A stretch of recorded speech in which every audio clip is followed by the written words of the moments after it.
Yo, yo, yo, you already know it's your boy Kadeem Reed, aka Coach, back in the building.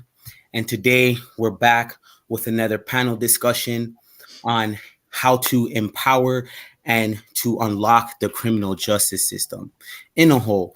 Last time we had a very diabolical conversation, but now we're getting into the nitty gritty on why we're actually on this panel discussion, like why we're actually having this particular panel discussion. You know, what inspires us to really be here on this particular platform talking about what we're talking about.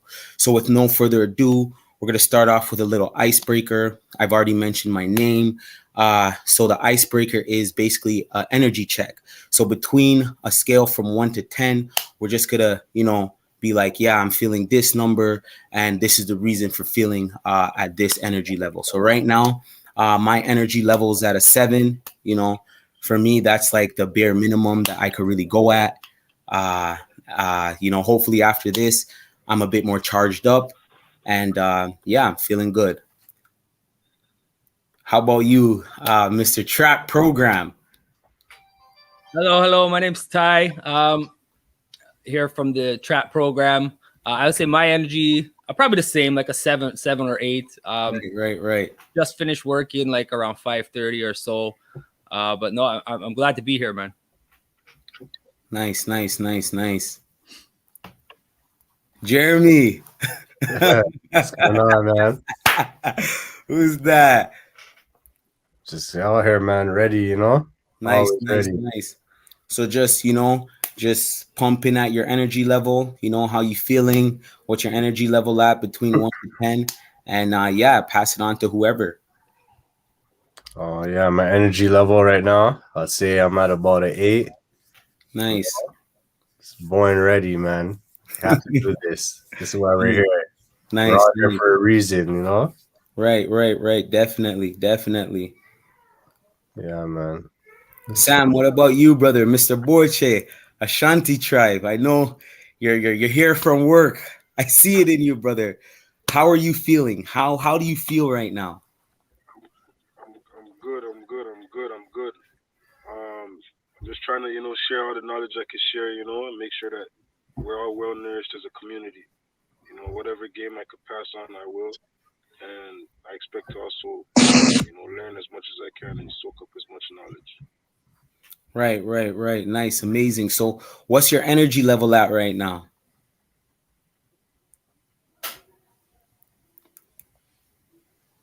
You there, Sam? We still have you? I'm having some trouble hearing you. Okay, brother. We're gonna get back to you. Brian, how you feeling right now, brother? You know what? I initially wanted to say and give a 10, but today was a very, very long day for me. I feel you. Oh man, so much shit was happening. My car problems. My daughter hurt her hand. Had to run to the hospital. I had to run get a battery for my car.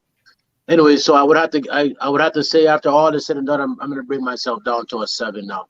But I initially wanted to be a 10, but right. Life is life.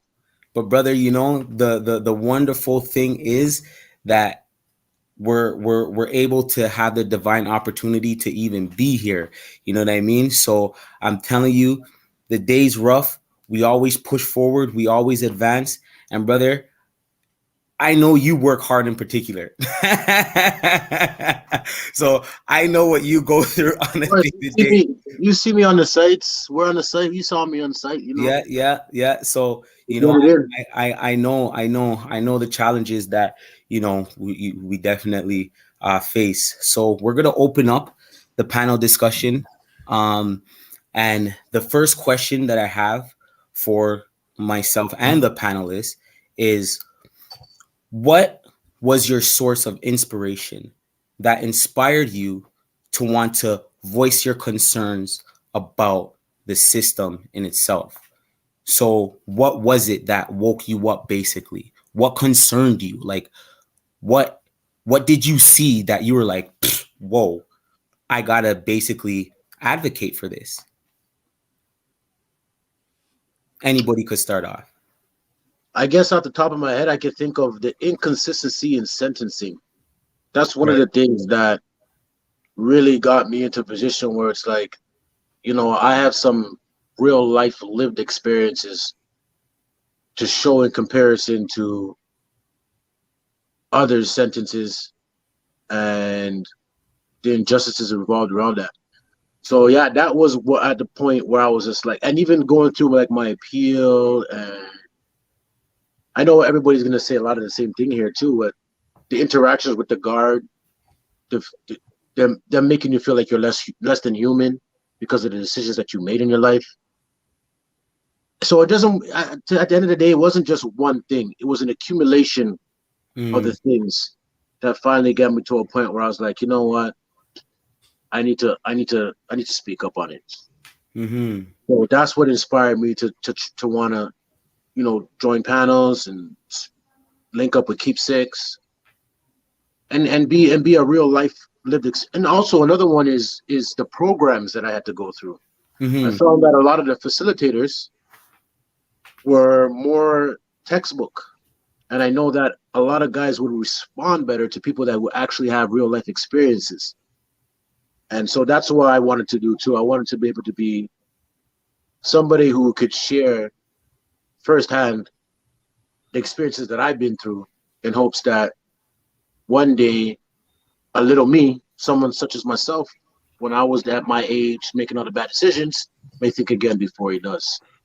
Right. And yeah, so that's what inspired me. Right. What about you, Jeremy? I just feel like I was once there, you know. I was once facing convictions and stuff like that, going through the emotions of like the anxiety, you know, like there's a reason there's a reason why we're here, you know. And basically after going through everything, and like, you know, it's life. You only have so many years to live. So how many years are you really trying to spend going through the system, in and out of the system? They're taking years and years from a lot of young men, you know? And it's just like time, a lot of time that goes by, you look at your life, you have to make a choice. You know, are you going to keep doing this until you're 40, 50? Like how many bids you got in you? Like, you know, are you trying to just do bare jail time and just come out for a little bit and touch road and then just go back, you know? Mm-hmm. I met a lot of lifers, you know, a lot of people that ain't coming home, you know? And when you have those little conversations with some good, you know, some of the lifers, some of the murderers, there's some good people. They have manners, they're respectful, they're nice. You look at them, you're like, damn, like, you're never going home, you know? So it's like, we have that opportunity right now. So what are we going to do with it, you know? I came out and I could have started a gang, but instead I started a youth program. Right. So it's all about the influence that you have to realize, you know, like I have an influence on people. Right. You know, people follow my lead. So what am I going to do with that leadership? You know, am I going to channel it for good or evil? You know? So it's like the Most High chosen me for good, you know? Right. And, you know, I had to go through what I went through. I had to go through the fire, you know, like Daniel in the lion's den, you know? I had to go there in the lion's den with the lions. Right. And I survived it. And, you know, not a lot of people make it out of there, you know? Right. So we got to be the ones as long as we can, you know, as long as we want to, you know, because life is very tricky, you know, so you never know. It's easy to slip up. So we got to work together and hold each other accountable and try to do this for real. I hear you 100%. That's valid to me. Trap program. What it do? Hey, Kadeem. Yeah, sorry, stop. Before you go on, I just got a text message from a couple of people that wanted to, you know, be spectators. How would they go about doing that? They basically would have to go to the Keep Six YouTube. Yeah, Keep Six YouTube or Keep Six Facebook. Anybody trying to tune in and can't tune in, the platform to tune in onto is Keep Six Facebook and Keep Six YouTube. Okay. Yeah. Okay. And there's a link in our chat as well. So yeah, Tyler, what's up? Talk to me. What about this, brother? What made you venture up into, trap program? What motivated you to do this? Personal experiences and just going through it and seeing how so many of us feel lost, we feel stuck in that way, and like there's like no hope. There's no, like, there was no example, there was nobody that I could relate to that had like transitioned into a different type of lifestyle. And it was just like a lack of information and a lack of a path forward that I had to do it on my own. And I feel like if I had help or some type of programming available, it may have sped up the process. It may have even brought me to that point even sooner. Mm-hmm. So I felt like just using myself as an example to try and connect with people, because I would notice when I did have the ability to kind of share my story with people, it would really resonate with them. And people were really either like impressed or taken back by it, when really for me, it was just like another day. And I didn't think that it was that serious. But, right. Speaking to other people and seeing the way that they would be affected by the story, I felt like, I need to use that experience for good. And then also moving on, feeling like I owe it to like my city and to my society, because I put so much negativity out into the world for a long time. And I feel like I owe it back to just, society and to the people to put back positive into the world. Right. And then just to identify the trap. It is a trap. It's like a revolving door. It's an ongoing thing. And if you don't grab onto something to pull you out, you get swept up in it, Swept up right in it. Real and yeah, and exactly like Brian said, man, the type of programming that they have available for people, it's not effective. It's not like specific to a certain type of criminal. Not all criminals are the same, like you can't you can't bunch everyone together. The guy who has a problem with domestic assault, there's a program for him. There's a program for, alcoholics and narcotics and stuff. But people who are really deeply involved in a criminal lifestyle or in a gang life, or like you've been involved in selling drugs, there's nothing really specific for people like that. But yet you go for parole and they're like, well, what programming did you do? It's kind of like a setup for a disaster, right? They can't just send everybody through the same type of programming. And like Brian said, exactly, they're like they're doing it for a resume, or like, because you have a degree in criminology doesn't mean you even understand me at all. Like, you really don't get it. They're just textbook. You know what I mean? Exactly. Yeah. No experience. No experience in it. No experience, no personal like relation to the people that are serving, no understanding of the type of lives that a lot of us have lived even to get to this point. Like, if you don't really understand it, it's not effective. Right. No, it's true, and I 100% agree with that. Like, there is a lack of programming. I remember when I was sitting in the East, I mentioned this last time, but when I was sitting in the East, I literally had to fight for programs. I had to be my own advocate for programs. Like, honestly, they laughed at me because I was like, yo, listen, I don't care, social worker. I'm not trying to talk to you because I'm in jail. I'm trying to talk to you because I need my programs. You get what I'm saying? Like, yeah. it's that those are some of the things that are the reality too in jail. You know what I mean? And those things need to be corrected. For me, when I really said I gotta voice some good way of concern, is when like, it was a buildup, but the last time when I went in, so I got picked up for a parole violation that did not happen. I made every single attempt to correct my missed appointment, and because of COVID, things were shut down, etc. I called, and long story short, I was picked up for it. I spent 24 days in Hamilton jail, and that 24 days, that literally shocked my mind. The process that I went through during that 24 days, it was the height of COVID. So basically, when you go inside, you spend an automatic 2 weeks in isolation. I had my cell partner at the time. he was coming down off of oxys or something like that. So he was sick. The nurse came around. She's like, oh, COVID check, da, da, da, da. They said, hey, listen, you're asymptomatic. You got to go over to a more secure COVID range. You, the guy that has no symptoms, the guy that, is perfectly fine, you got to go to the hole. I'm like, excuse me? I got to go to where the segregation? They're like, yeah, you got to go to the hole.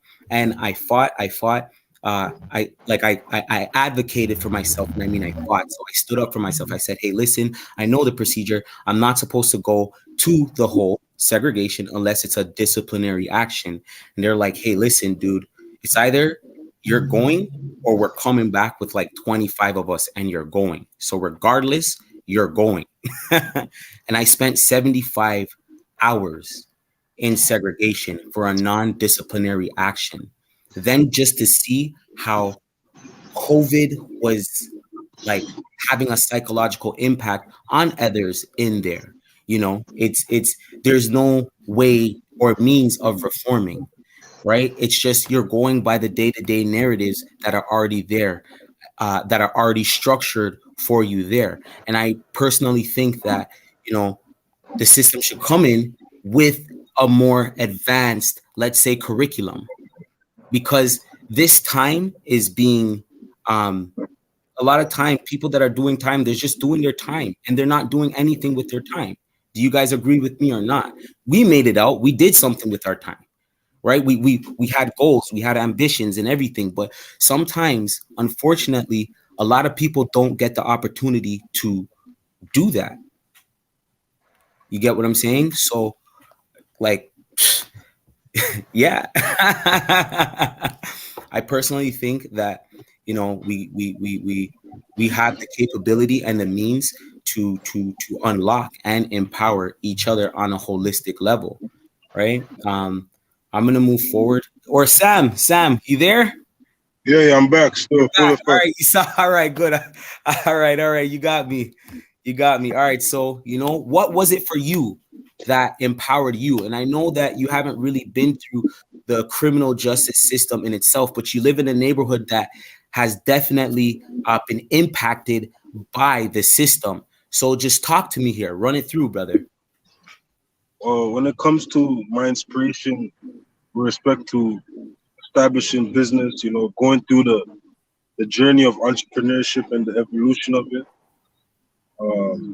it's deeper than just my neighborhood, like my father is a businessman, right? And I feel like it's from that level. It's like, it's like, you see how LeBron James' son is trying to play ball and he's trying to outdo his father? It's like that, That's how I feel like I'm trying to outdo my dad. But at the same time, when I look at why a lot of us start hustling in the streets and, keeping up with certain things, it comes back down to the mighty dollar, right? Just trying to be able to, just keep up with life. Because there's out of 100 hustlers, you probably find 5 that are amazing. You know what I mean? So even in the street, like there's still, men amongst boys, whatever. So my inspiration for like doing business and stuff like that, it comes from my household. You know what I mean? But at the same time, like the streets and business is kind of intertwined, because if you do bad business with someone, you start to build that reputation as a person, and that can be represented in the street too. If you do bad business in the street, your name kind of carries in that way, and people don't want to deal with you. Right. So when I talk about that now, like I do construction. You know what I mean? I have a construction business, and our service like revolves around doing painting, some interlocking, things of that nature. Right. When I look at like how Black people, like how we have to kind of navigate through business, a lot of it is done through just getting yourself in the mud, because when you don't go through it, it's like the wealth of people around you that might have that experience is limited. So my personal experience it's just about having the heart, having the courage to say, yeah, I'm gonna immerse myself in it and be a student and learn, you know? It's the And not be starting process. arrogant, Yep. you know?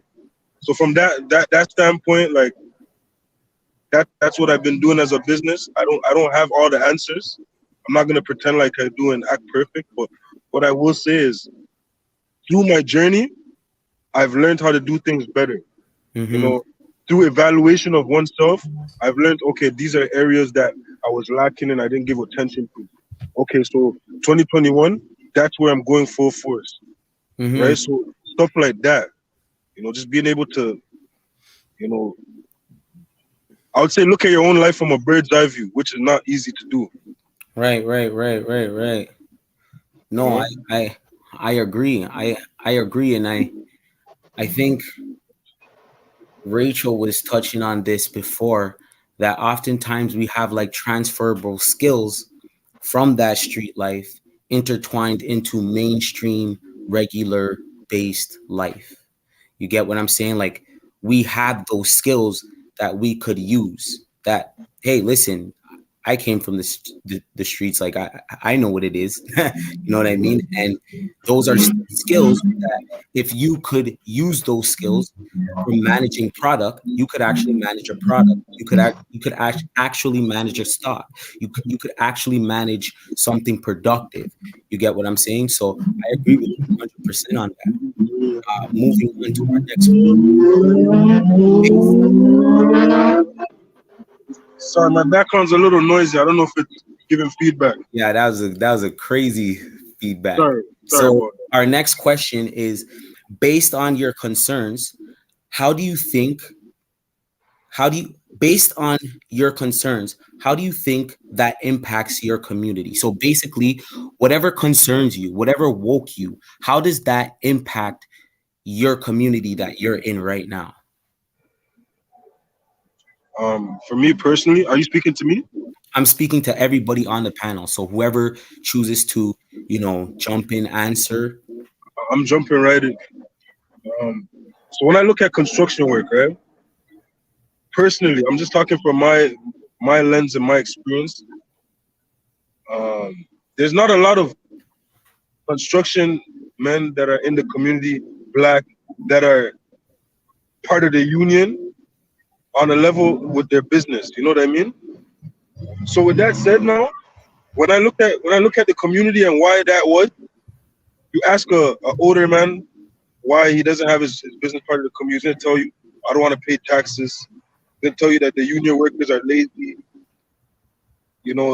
or the white man is not giving me opportunity.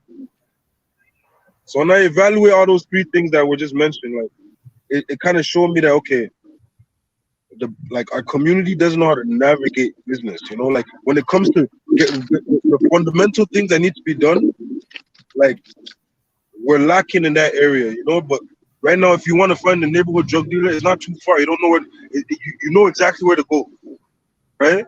And he can give you, if depending on the relationship you have with him, he can give you the game in a way that can help you elevate in that world, right? So there's a wealth of experience in one area, and there's a lack of it in another.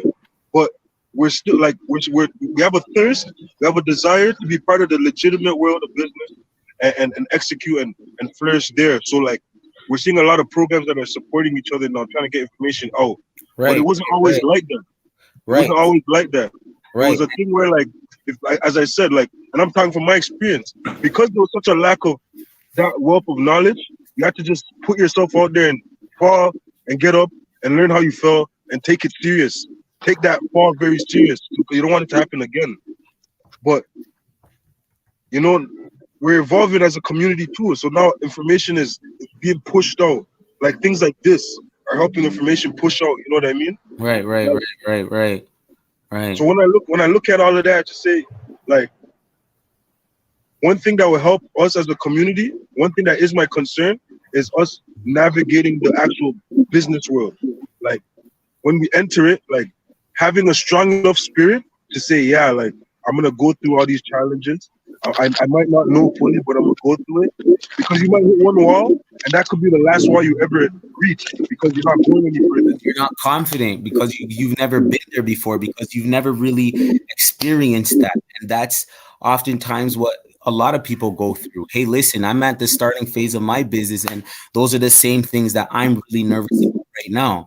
And, you know, opportunities like this, being vulnerable to talk about it, I feel like, hey, listen, Sam, I could connect with you. And, you know, if I feel like, hey, listen, I can't do it, here's a brother that could help me, could hold me accountable, right? So that's definitely something to consider. Brian, what are you saying? How does that impact your community, brother? How does what impact my community? What in particular? How does your concerns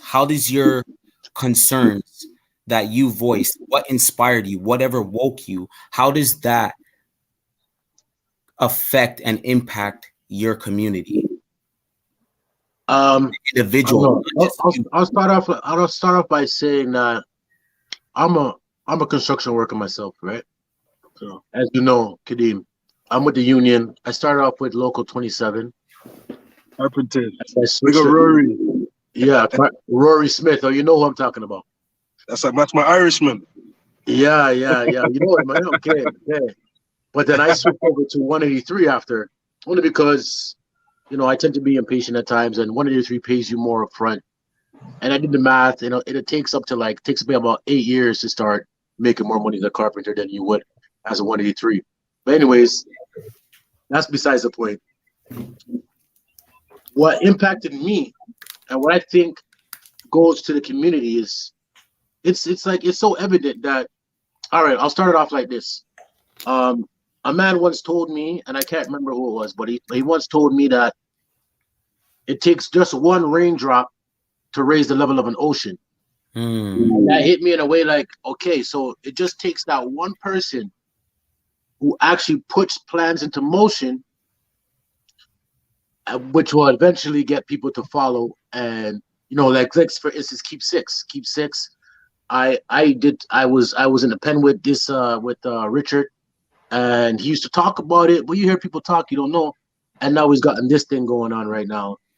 And it's like a wave. It's moving the motion. It's moving the ocean, and that's how it affects the community. It's like a little bit of a ripple effect, and it goes. There's always a negative direction it could go. There's a positive direction it could go. Right. You know what I mean? Either or. Like the negative direction. Let's say a mother's son gets arrested for something that he didn't do. Somewhat in your similar position, Kareem. Not only is everybody within that kid's inner circle, mom, dad, brother, sister, is going to be affected, but now that mom, brother, sister, and dad is going to tell all their friends and family, they're going to get affected too. That's going to be a negative impact towards the police. People are going to have a very negative impact towards that police officer, and at the end of the day, to the whole police force as a whole. You know what I mean? So the ripple effect could go in either direction, and it does affect our community greatly. As to say what Sam was saying, I'm with the union. I try to tell everybody about it. I do my due diligence in trying to get the word out there. You know, I pass on numbers. I pass on the ways. I tell them exactly how I did it. You know, but it's up for them to pick it up at the end of the day. You know what I mean? They say that the teacher will not appear until the student's ready to listen. So I've had so many people want to be doing what I'm doing, want to be covered by the union, want to get benefits, want to do all that stuff, but they just don't take the simple steps that it takes to make it happen. Can I say something? Yeah, go ahead.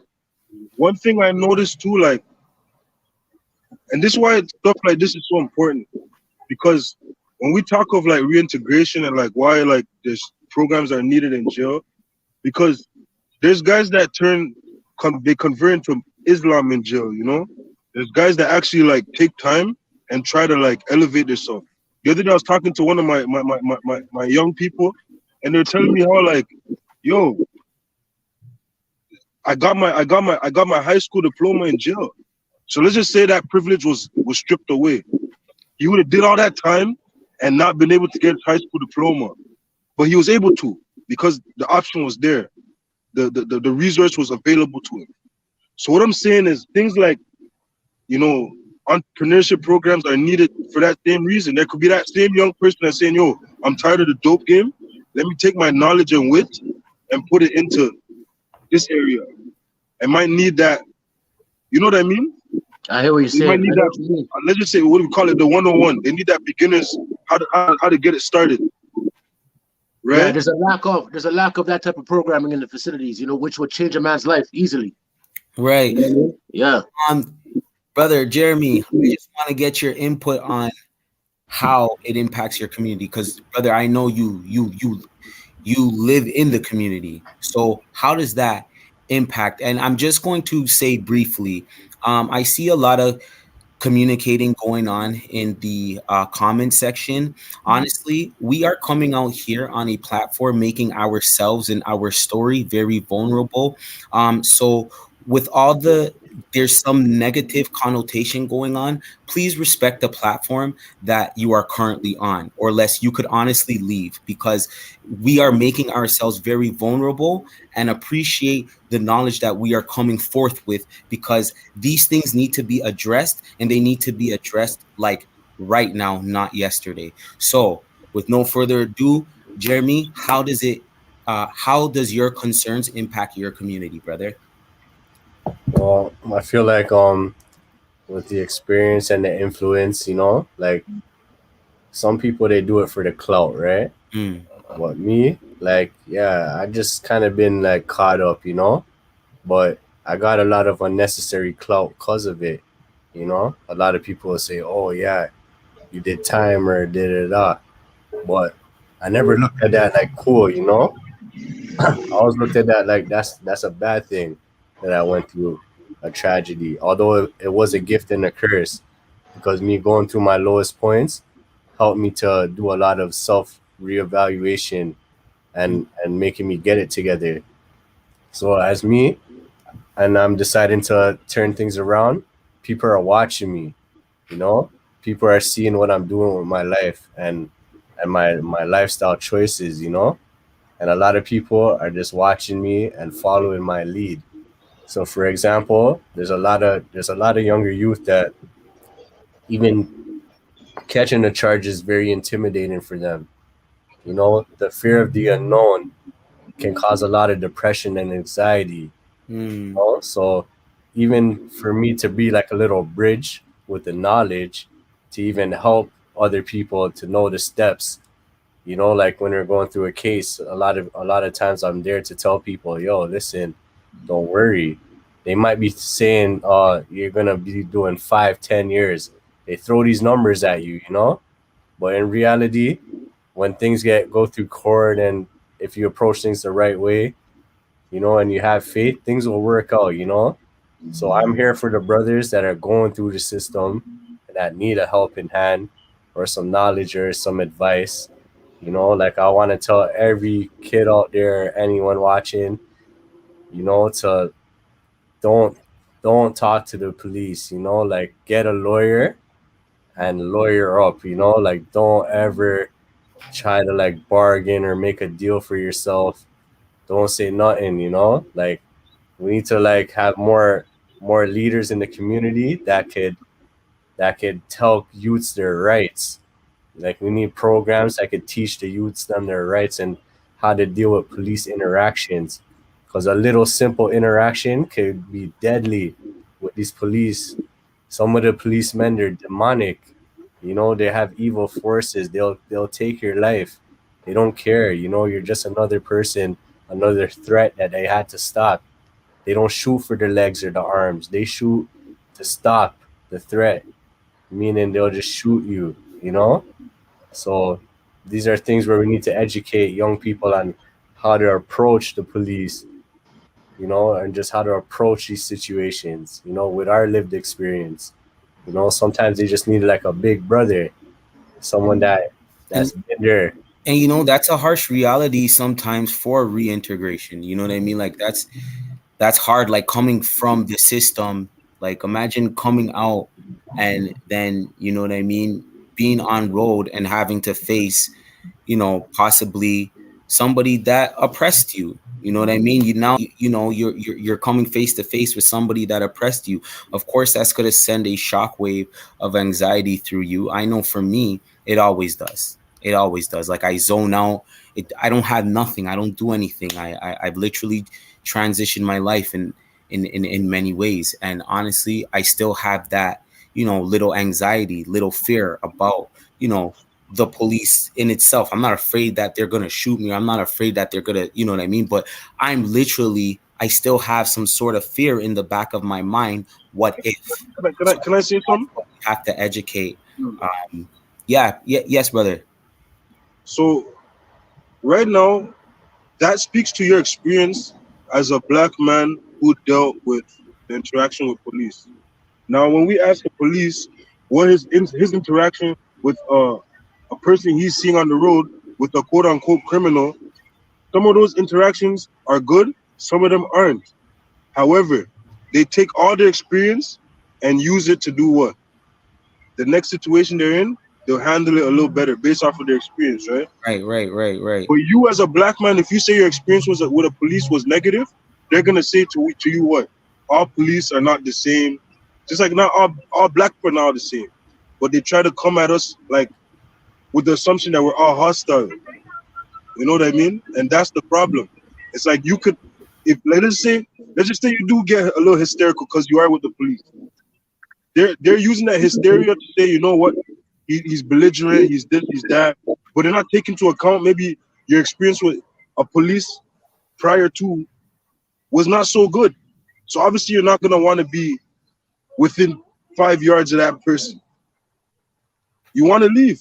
Right. You don't want to conversate. But he's dealing with you more harsh because of that anxiety, which is like a dog chasing his tail. Right. And I mean, I just believe like as a community, these are things that we have to raise awareness about, and I think we have to find different ways on how to empower each other. And we have to find different ways to communicate with each other. And we have to find different ways to literally love each other. I think that's a big problem in our whole community, is that we don't all know how to really love each other. Like when we see each other, it's like, oh yeah, you don't know, brother. But as soon as we cut it, it could be something else. That's a problem that we have in our community that I believe we should deal with on a holistic healing level. Tyler, we're hostile towards each other, just plain and simple. We are hostile towards each other, and it's because we come from hostile environments. So obviously, if the person, you don't know this person, the assumption is he gonna harm me? There's a chain of thoughts that you're gonna go through before you get to the DAP. And even the DAP doesn't mean that we're fully good. It just means that in this moment you're safe. I'm safe too. Right. So Ty, what are your thoughts on this? I think like how it's given back by, I'm trying to help others. I'm trying to help through the program. I'm trying to give back. I'm trying to connect with people that need that guidance. I can lead them to the water, and then we see what happens from there. But prior, there's nobody leading to the water in a way that would make somebody want to follow. You know yourself, it's a different program. We speak about different things that are very relevant to people in this type of lifestyle. And I feel like that's how I can make change. That's how I can give back. That's how it's affecting the community is by like trying to reach the ones who are farthest gone, who are considered the worst by society, or who are involved in some of the most violent crimes. That's who I want to connect, and that's who I want to help motivate, because unfortunately that's who's idolized in the community, right? The person who's, so if you can make it like it's cool, or it's nothing to be ashamed of to enter into some of these type of programs where it's actually something that's recognized as being effective, then that's how I can affect change in the community. Right. And I agree. There's a certain type of image that is like idolized, in this particular generation that we live in, and that image is like, hype, banging, you know, stick, everything. But at the end of the day, you got to ask yourself, where's that going to put you in the long run? Like thinking about it 5 to 10 years right now, how could that impact your life? You get what I'm saying? And Black people, they're thinking in dog years. They're not thinking long term. They're not even thinking 365 days. They're not thinking annually what's going to happen. This is part of the problem because I can't remember which rap song I heard it in, but your tomorrows can catch up to you. yeah, 100%. Every day you overlook your tomorrow, one day is going to catch up to you and it's going to slap you in your face. 100%. And that's usually how it goes. I totally agree, and that's why you have to make the transition. You know what I mean? Sometimes It's like the workout thing you're doing. That's a lifestyle. It wasn't the first day you started working out, your body started to rip up. It was you didn't even realize when your body started to rip up. You just noticed, oh shit, I'm ripping up. right. That's how things happen. They just happen. They just happen. You know what I mean? And it's like that's part of the natural evolution. If all you do is give yourself energy in one area of life, Right. how are you gonna expect things around your business to flourish? If everything you do, at a glance you just snap at somebody, then that means you don't have no customer service. You don't know how to keep your cool. You don't know how to keep a poker face. You don't know how to things that bother you. It shows everywhere, and you don't mind it spilling all over, even in places it doesn't belong. That's a problem. But if you're able to reflect on yourself, if you're able to ask yourself why, maybe you can get to that issue. Maybe you can read that self-help book. Whatever it is that can help mend that. It's a challenge, a speed bump. It's slowing you down. Right. I agree. I agree. One thing is, I want to personally know though, what do we have to do to empower each other more? So even when it comes to reintegration into the community and empowerment, I don't want to just be like, yeah, the system's not doing it. The system's not doing it. The system's not doing it. The system's a large part of it. The system is the system, and the system will be the system. But the reality is, what can we do as a whole to empower each other? I'm going to start with you, Tony. Yeah, I think that we need to just think larger than the hoods that we're in. You see these neighborhoods, the government they built them. They built them in squares. They built them in sections. They built them to have opposites. They knew that this is gonna happen. Like people's gonna have ops, and this area is not gonna like that area. You know what I mean? You have to look at the way they're built and they're structured and they're designed. Some of these Toronto housing projects, they're built like little mazes and they want you to stay in these places. They don't want you to leave and make it all.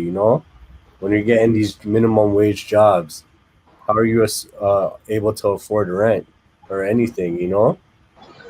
So they try to keep you right where they can have you, and all the pressures of life are right there. And a lot of us aren't mentally tough enough to even say no to the pressures, Right. So because we just see what's in front of us, You ever took in the entertainment industry, they glorify the dope boy, they glorify the shooter, the driller, the stepper, So they want these youths to kind of like fall in Glorify the lean. Yeah, So basically I feel like, it comes to mans like us that overstand the thing, We went Brother, through right now, if you talk about lean, if you talk about the abstinence of lean, you might lose the ear of a young person just by saying, don't do lean. That's scary. Right. And those are the things that I feel like we have to, empower like our young people with, because the next generation has the capacity to slide into the gates of the system, and thus integration is going to be really hard. You get what I'm saying? Reintegration is getting harder and harder as the generations go. It's hard. It was harder for us. It was harder for the older man. It was harder for Tyler's generation. Like it's getting harder. But yeah, what I wanted to like finish off with was that we need to like provide like that bridge of information or perspective where it's outside of the hood. You know, things like financial literacy, things like just the resources available that our government has for us. Like, you know, they're giving out grants for many things. It's just that people don't know where to look or how to go about it. You know, Right. There's even a big world that we need to explore and we need to travel. You know, and we're just staying in the hood, and that's all we know: the hood or the LCBO, the beer store. You know, the dispensary, whatever. We're just getting lit every day. Come on, like, you know, we're just stuck in a maze. So we need to like we need to like educate the youth with things that they're not going to tell you in school. You know, like look at nutrition. You know, they're just fast food joints right everywhere, you know? So if you don't take it upon you to educate yourself on what you're eating, you'll never change your diet. Like, you know what I mean? So it's all about like us all the guys on the panel here, we went through some shit and we're like, yo, nah, we want to change. We found that within ourselves, right? Everybody has to find it within themselves still. You can't just tell all these youths, yo, you have to change. They look at you like, you're an old head, you're washed up, you don't know Wagwan, you know? But I know Wagwan, you know? And I've been there, you know? And I tell every youth, yo, you think you're bad? All right. When you go to jail and a man forward you to the washroom, then go see if you're bad. You know what I mean? Right. And don't want, like, the reality is these youths, they don't know, man. You know, they don't know. So it's up to us, the lived experience. Yeah, we tell them. We have to tell them the dirty side, the nitty gritty side. And sometimes it has to get down to the nitty gritty. Sometimes people think that, you know, you're gonna come here and just be like, yeah, you know, we're back here and this is the process. And no, sometimes you have to know the actual process, the nitty gritty, the things that actually took place, the blood that was shed, the forwardings to the bathroom, the beat downs, the people not getting their trays. It's a grimy lifestyle. And that all of that literally causes a psychological bind to your mind. And those are the things we're talking about when it comes to reintegration, because that has a big impact on whether you are going to live in a recidivism mindset or not. That has a big impact right there, you know. And that's why I appreciate everybody on this panel taking the time out to really come and discuss this issue that we have. So everybody, big up yourself for a second. Just take a moment and big up yourself. Brian, I know we lost you for a moment, but you're back with us. So just talk to me, brother, very quickly. What is it what do you think we need to empower each other? What do you think that is? What do you think what is that it or that thing we need to empower each other? That's a big question, man. That's a big question. I guess that's the way you should look at it. Like right away, the first thing I think of is that it's an overwhelming thing. But I gotta check myself on that, because it's all about the baby steps. You gotta creep before you walk. It's all about the small steps that you take that eventually lead you to your journey. And when you start focusing on the small steps and setting those goals that can be accomplished within a day or a week or two, I think that can make all the difference, you know? Just that's the stuff on top of my head right now, because that question right now is a very powerful question, you know? And it's a slow process. It's a slow process. It's going to take time. But the thing is, during that slow process, we as people got to learn how to count those victories.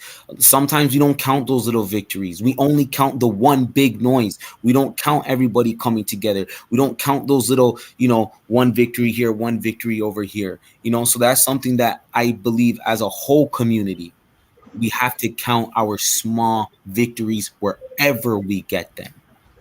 Ty. You know what? I think, yo, I can say this is a victory right here. This is a victory This right is now. 100%. This is a victory where we gotta applaud this victory right here. Right, Five of us coming together like this. Kadeem, Yo, I you want never to say- thought about this, doing something like this back in the day. You know what I mean? So right. this is a victory. I never thought about ever doing something like this back in the day. So this is definitely a victory. Just to add on to what you were saying. Yes, no doubt. No, 100%. That's dope. That's dope. Yo, I want to say too, like we need to do that more, celebrate the victories, because a lot of these youths, they're claiming to be demons and stuff like that, and they're confessing that over their lives, and they're glorifying the demons and the drillers, and we need to change the narrative, and we need to show them, because a lot of youth are growing up without their parents or without their father because their fathers are in jail. So imagine how hard it is for some people to raise their youths behind bars through the phone or through the visiting glass. But then they got these musicians and all these artists that are telling them it's cool to call yourself a demon and to catch a body or whatever, So it's just like we got to show them, like, yo, there's more alternatives, Right. Can I say something too?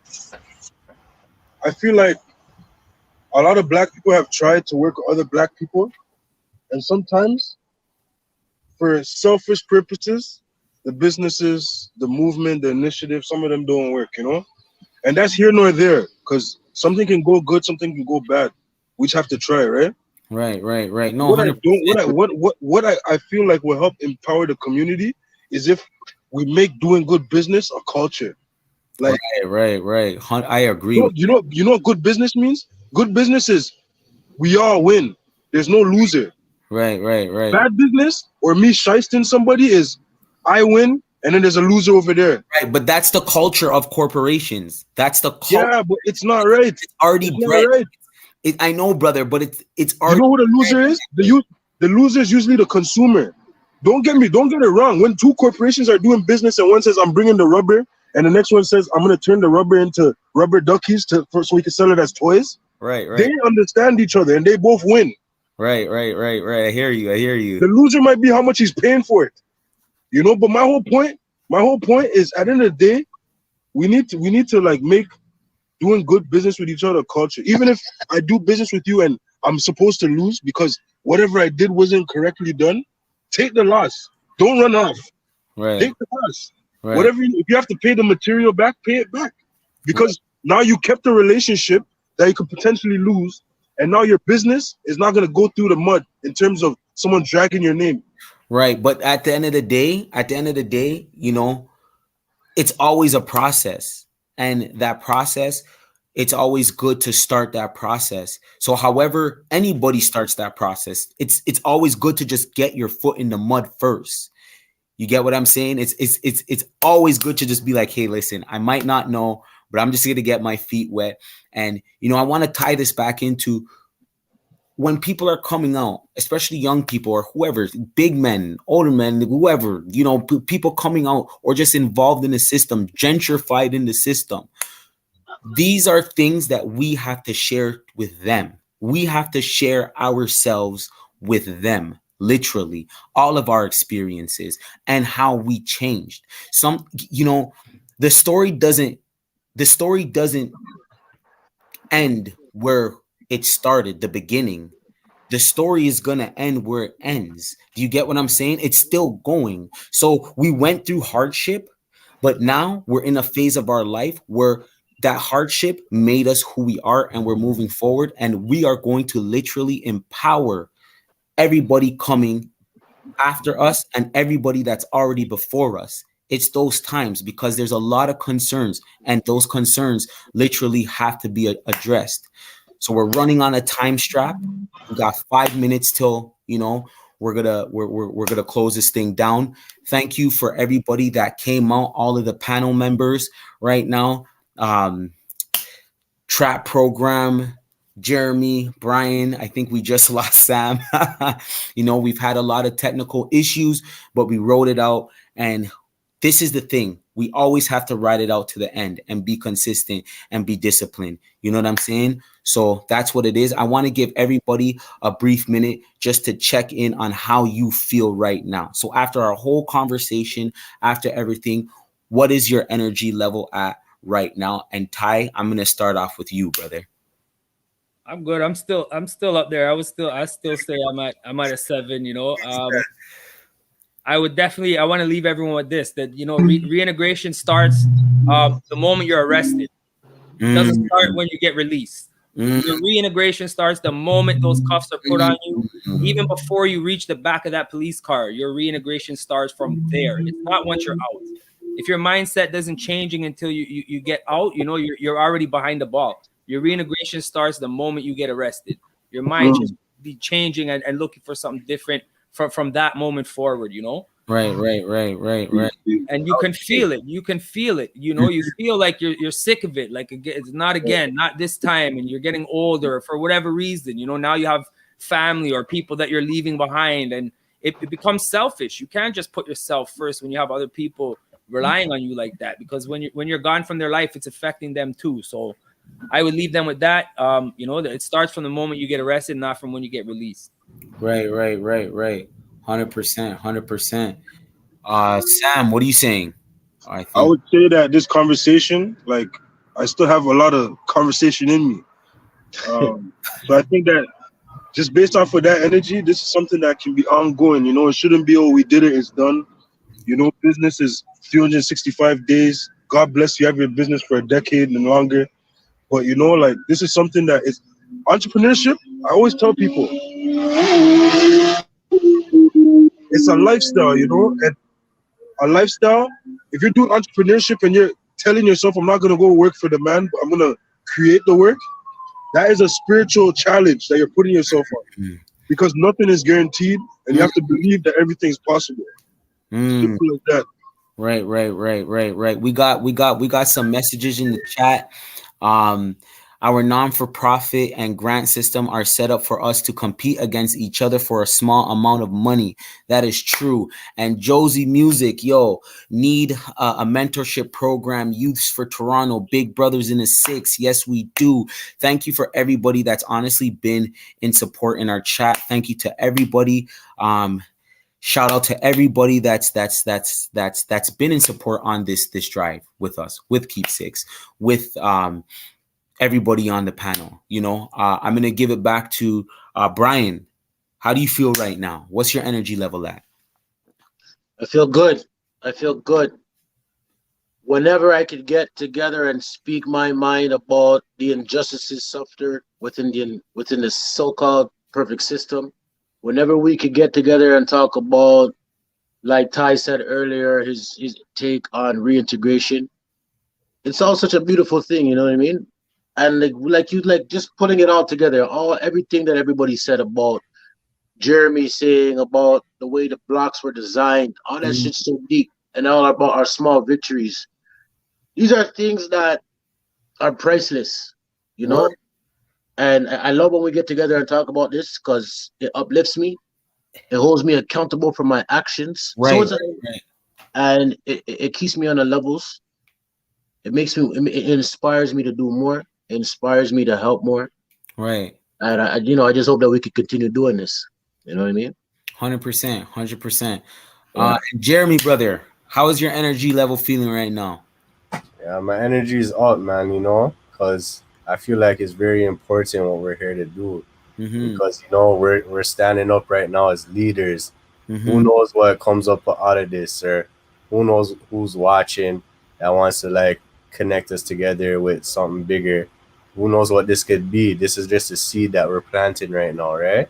And we don't even know what we want to do with this, but we know that we want change that bad, you know? That badly. We're standing up for it, like that badly. Enough is enough. No doubt. Growing up in the city of Toronto or on the ends, we were only taught to eat each other's food. We were only taught how to slime each other. We were never taught to build long-lasting relationships. So all we know how to do is burn bridges and stuff like that. So we just need to change that, you know? Like, we need to show people that, the the most valuable thing in life are long-lasting relationships. And, you know, are building with the people. Imagine if you still had everyone's number from middle school and from junior You're a kindergarten. happier person. You know, and you never know who that person that you diss could be an employer, potential employer or something. You know, Right, so it's like the world's big. We need to expand the minds of those that are just see what's in front of them. You know. And personally, brother, if we could expand the minds, I like that, because if we could expand the minds, I think a lot of minds would be more like-minded and strength-minded. And if we could have that bond, we could unify easier. You get what I'm saying? We Yeah, could, like they Instead of say, burning iron the bridge, you start sharpens building iron, bridges, right? right? exactly, right? Yeah. Instead of burning bridges, you start building the bridges. Exactly. Right? Yeah. Exactly. Build Yeah, all of that's dope. and we build them together, you know, and that's a part of it. That's a part of the process. And I just think that we all have to just appreciate the process. The process could be very tough. The process to um the process to reintegration in itself could be tough. But the reality is, it's on us, it's on you, it's on yourself. Whether you're in entrepreneurship, whether you're working, whether if you're doing both, whether if you're in school, whether if you're whatever you're doing, whether if you're running a program, whether whatever you're doing, you've been through the system in some sort of way. So now it's on you to not go back. It's not on anybody else. So we have to know the secrets, we have to know the traps, we have to know everything, and we have to make awareness to others that are to come. We don't want them to go down that path, but if they do, at least we raise the level of awareness and we're voicing our concerns and we're getting our voices out there. To me, that's what it is. So with no further ado, yo, Mandem, thank you so much for, you know, taking the time out of your busy day. Yo, Mandem, Ashe, I love all the Mandem. Ty, you already know, brother. Thank you so much. Yo, once again, yo, I'm gonna give a special shout out to Ty, because yo, let me tell you something. Ty, he's putting a lot of work. He's putting a lot of work, and I just want to say, brother, your program has definitely helped me, mentored me, and shape shifted me. And I advise anybody that could take a trap program, take a trap program. So with no further ado, man, no, it's all good. It's all love. Thank you so much for taking your time out. Everybody in That's the audience, thank you so much. And if you guys want to say anything else, say it now or forever hold your peace. Just have a God good bless night, you, man. brother. Everybody here, Guidance, everybody, guidance. I find sharing your story like this, it does hold you accountable, because you know, while you're still in that life and you're still up to this, you would never speak about it. So even opening up and sharing your experience and stuff, you know, you're already separating yourself and stepping away from that lifestyle. And I find it therapeutic, you know, to be open Very and honest. therapeutic. You know what I'm saying? Yeah, for real, man. You find it like you don't have to hold it in anymore. You're using all this negative experience for like a positive now. And I just want to keep going with it because I think it's needed, you know? 100%. Yeah. No doubt. All right. Well, Yes. We're just everybody, there to build that's each it. other, right? Yo, Yep. yo, once again, respect for having me. You know what I mean? It's always like Ty was saying, it's very therapeutic for me. You know what I mean? Yeah, I, for to real. a point where I'm starting to feel a little selfish. You know what I mean? Right, But right, at the right, same time, yeah. So, right, but right. it's good though. We're doing good. All You know right. what? We need to get something organized this where we're all sitting at the same table, man. In person. Yeah, you know what? Things are You know what I mean? opening up now. Yeah. I think it'll be a more personal experience. I think our ideas can bounce off each other easier. You know what I mean? It'll be a better thing. Exactly. We can Okay. react. We can put So, that together. Yeah, man. right. No, I agree with that. Yeah. I'm lively getting paged right now to end with a word of prayer. So, you know, I'm just going to end quickly with a word of prayer. And yeah, we're going to do it like that. So, Father God, thank you for this precious moment right here that we're able to be on this platform, Father. And honestly, nothing but everything is possible only through you.